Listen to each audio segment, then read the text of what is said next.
একজন মেয়র কখনো কমিশনার হবার লোভ করেন না। All those things that you said is about microcredit, not about Grameen Bank. Look, nobody said Grameen Bank does that. Always remember, job is a wrong idea. কেন জানেন? কারণ একজন মেয়র তার শহর চালান, একটি সিস্টেমকে নেতৃত্ব দেন, আর একজন কমিশনার শুধুমাত্র একটি নির্দিষ্ট এলাকা নিয়ন্ত্রণ করেন ওই সিস্টেমের অধীনে থেকেই। তাই যিনি একাধারে নোবেল বিজয়ী ও বিশ্বজুড়ে সম্মানিত, তার জন্য একটি দেশের প্রধান উপদেষ্টা হওয়াটা খুব বড় কিছু নয়। ডক্টর মোহাম্মদ ইউনূস, যিনি দারিদ্রতার বিরুদ্ধে লড়াই করেছেন অস্ত্র না ধরে, অর্থনৈতিক মডেল তৈরি করে একটি নতুন অর্থনীতির দর্শন তৈরি করেছেন, যাকে বলে সোশ্যাল বিজনেস। আমরা যারা পদবি দেখে মানুষের মান বিবেচনা করি, তারা হয়তো জানি না ইতিহাস কখনো মানুষের পদবি মনে রাখে না, ইতিহাস মনে রাখে অবদান।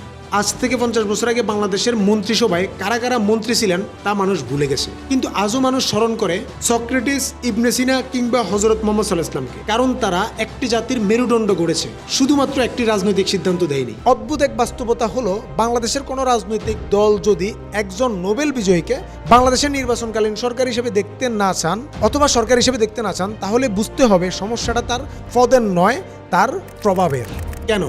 কারণ ডক্টর মোহাম্মদ ইউনূসকে কেউ নিয়ন্ত্রণ করতে পারে না, তার মাথা নিচু হয় না, কারণ তিনি কারো উপর নির্ভরশীল নয়, কারণ তার ব্যাকগ্রাউন্ডে আছে নোবেল পুরস্কার, Ramon Magsaysay presidential medal of freedom, এমনকি ভারতের সবচেয়ে মর্যাদাপূর্ণ শান্তি পুরস্কার ইন্দিরা গান্ধী পিস প্রাইজ। মজার বিষয় হলো, ইন্দিরা গান্ধী পিস প্রাইজ বাংলাদেশ থেকে শুধুমাত্র 2 জন ব্যক্তি পেয়েছে, একজন শেখ হাসিনা, আরেকজন ডক্টর মোহাম্মদ ইউনূস। কিন্তু এখানে আসলে পার্থক্য কোথায়? প্রতিবার রাজনৈতিক সংকটে শেখ হাসিনা পালিয়েছেন ভারতে এবং তাদের আশ্রয় ছিলেন, কিন্তু ইউনূসকে ভারত কখনো আশ্রয় দিতেই চায়নি। ভারত বরং চায়নি তিনি বাংলাদেশের প্রধান উপদেষ্টা হোক, কারণ শেখ হাসিনা রাজনৈতিকভাবে অনুকূল আর ইউনূস আন্তর্জাতিকভাবে স্বাধীন। রাজনীতিবিদেরা চায় ডিসেম্বর কিংবা ফেব্রুয়ারিতে নির্বাচন হোক, কারণ তারা জানে তখন পরিস্থিতি তাদের পক্ষে। কিন্তু ডক্টর মোহাম্মদ ইউনূস বলেছেন ডিসেম্বর থেকে জুন, এই 6 মাসের মধ্যে নির্বাচন হোক। তাই তাকে নিয়ে অনেকেই ঠাট্টা করে, কটাক্ষ করে, হেয় করে। কিন্তু এখানেই তারা একটা বড় ভুল করছে। তারা ভাবছে ইউনূস একজন প্রতিযোগী। আসলে তিনি কোনো খেলোয়াড়ই নয় এই রাজনীতির মাঠে, তিনি মাঠের বাহিরে বসে থাকা একজন নিরপেক্ষ রেফারি মাত্র, যার জীবন ও কাজের উদ্দেশ্য নির্বাচন নয়, উন্নয়ন, ক্ষমতা নয়, প্রভাব।